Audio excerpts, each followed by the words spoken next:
যখন কোনো বান্দা সূরা ফাতিহার একটা করে আয়াত বলে আলহামদুলিল্লাহি রাব্বিল আলামিন, সঙ্গে সঙ্গে আল্লাহ জবাব দিয়ে বলেন হামিদানি আবদি, বান্দা তুই আমার প্রশংসা করলি।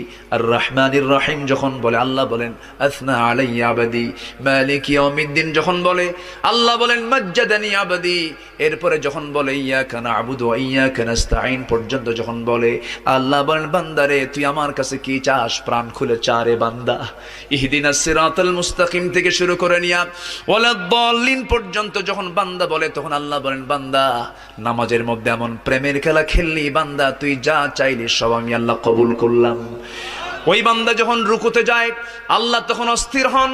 ওই বান্দা যখন সিজদায় যাওয়ার জন্য প্রস্তুতি নাই, সমস্ত ফেরেশতাকে ডাক দিয়ে বলেন ও ফেরেশতারা, এই বান্দাগুলো আমাকে দেখলো না, রাসূলকে দেখলো না, কোরআনকে দেখে হাদিসকে বিশ্বাস করে আমাকে খুশি করার জন্য তার সবচেয়ে সম্মানজনক